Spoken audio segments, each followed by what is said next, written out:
एक बहुत बड़ी खबर इस वक्त आ रही है। पाकिस्तान के सिंध प्रांत में 2 घंटे पहले भारत का एक दुश्मन मार गिराया गया। सैफुल्ला और विनोद कुमार, जो लश्कर ए तैयबा का नेपाल मॉड्यूल चलाता था और अब वो इस दुनिया में नहीं रहा। उसे पाकिस्तान के मातली तालुका जिला बदीन में मुठभेड़ में ढेर कर दिया गया। भारत में हुए आरएसएस मुख्यालय, सीआरपीएफ रामपुर और आईएससी बेंगलुरु जैसे बड़े हमलों की साजिश में उसका हाथ था। सैफुल्ला नेपाल में छिपकर गतिविधियां चलाता था, जहां वो एक नेपाली महिला से शादी कर चुका था और अब पाकिस्तान की जमीन पर उसका आखिरकार अंत हो गया। लश्कर का आतंकी सैफुल्ला और विनोद ढेर कर दिया गया है। पाकिस्तान के सिंध प्रांत में लश्कर ए तैयबा का आतंकी मार गिराया गया है। लश्कर ए तैयबा के नेपाल मॉड्यूल का यह इंचार्ज था। कई बड़ी आतंकी वारदातों में यह शामिल था और अब आखिरकार पाकिस्तान के सिंध प्रांत में इसे ढेर कर दिया गया है। यह दरअसल नेपाल मॉड्यूल चलाता था, वहां की एक महिला से शादी कर लिया था, लेकिन अब आखिरकार उसका खात्मा हुआ।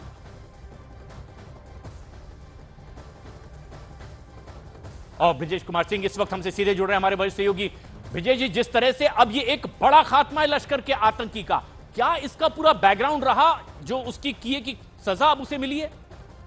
जी हाँ प्रशांत, ये भारत के हिसाब से कहा जाए तो बहुत महत्वपूर्ण डेवलपमेंट है, क्योंकि यह जो शख्स था जिसका नाम था सैफुल्लाह उर्फ विनोद कुमार उर्फ मोहम्मद सलीम उर्फ खालिद उर्फ बनियान उर्फ वाजिद उर्फ सलीम भाई, यह नेपाल में लश्कर ए तैयबा का पूरा मॉड्यूल संभालता था। इसका जो मेन काम था वो था लश्कर ए तैयबा के लिए वहां आतंकवादियों की रिक्रूटमेंट करना, फाइनेंशियल एड जो है सो प्रोवाइड कराना और फिर भारत के रास्ते जो है सो उन्हें नेपाल के रास्ते भारत में इन्फिल्ट्रेट करके बड़ी आतंकी गतिविधियों को अंजाम देना। मैं बता दूं कि ये जो भारत में कई बड़ी जो आतंकी वारदातें हुई थी उसमें इसने बहुत बड़ी भूमिका निभाई थी। जैसे कि अगर आपको याद होगा, नागपुर में 2006 में जो आरएसएस मुख्यालय पर हमला हुआ था, उसकी भी प्लानिंग और कॉन्स्पिरेसी में शामिल था। यही नहीं, जो उत्तर प्रदेश के रामपुर में जो 2001 में सीआरपीएफ कैंप पर अटैक हुआ था, उसकी भी साजिश में यह शख्स शामिल था। यही नहीं, बेंगलुरु में जो Indian institute of science Bangalore पर जो हमला हुआ था, वो जो 2005 का वाकया है, उसमें भी ये शामिल था। यह लश्कर के जो बड़े कमांडर्स हैं, खासतौर पे उसका ऑपरेशनल कमांडर जो आजम सीमा है, उसका बहुत ही करीबी सहयोगी था। यही नहीं, बल्कि लश्कर का जो पूरा का पूरा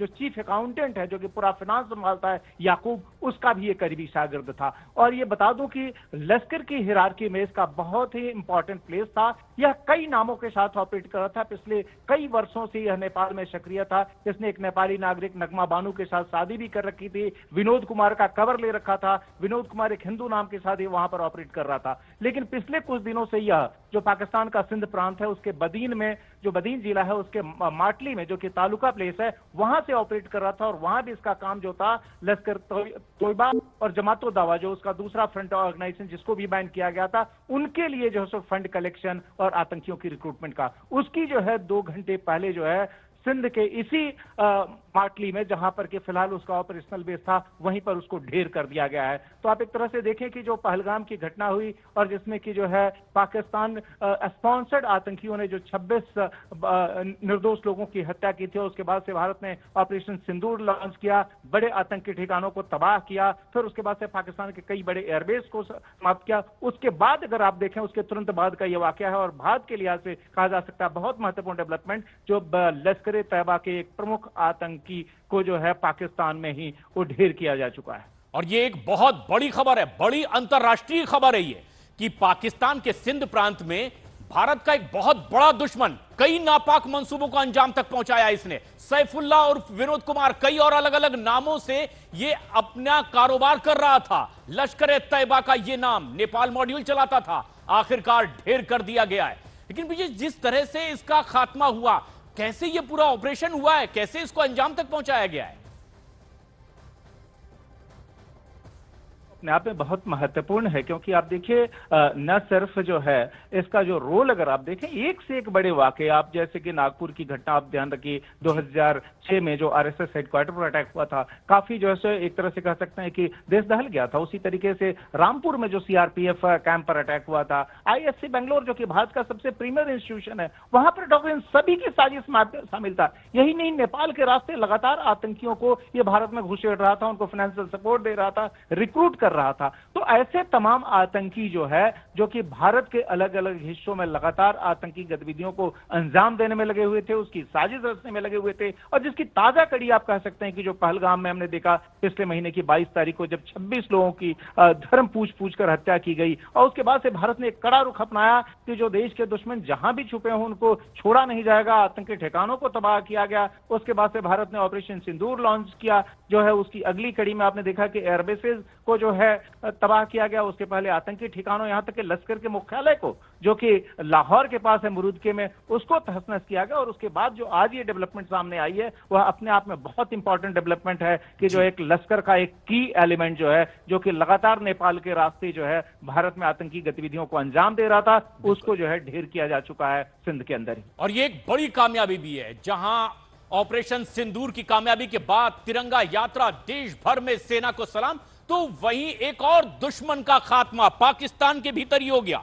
लश्कर ए तैयबा से जुड़ा ये एक बहुत बड़ा आतंकी नाम पाकिस्तान में ही मार गिराया गया, और नाम इसका सैफुल्ला था, लेकिन नाम बदलते बदलते ये कभी विनोद कुमार रहा, कभी मोहम्मद सलीम, तो कभी खलीफा, वनियाल, तो वाजिद या सलीम भाई के नाम से भी जाना गया।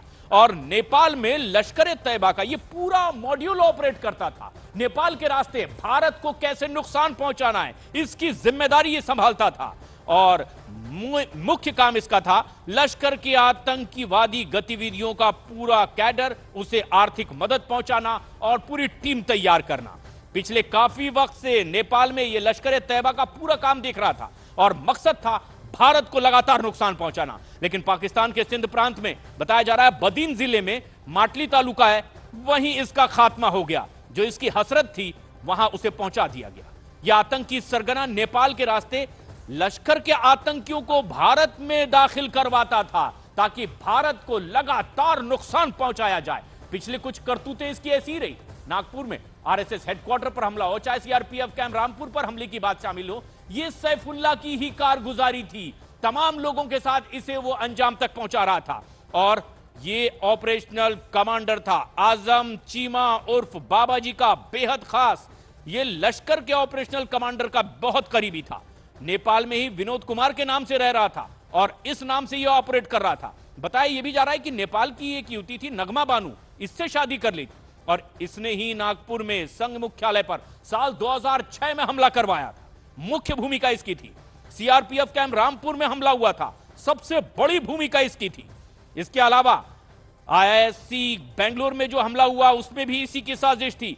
लगातार आतंकियों के रिक्रूटमेंट को यह संभाल रहा था।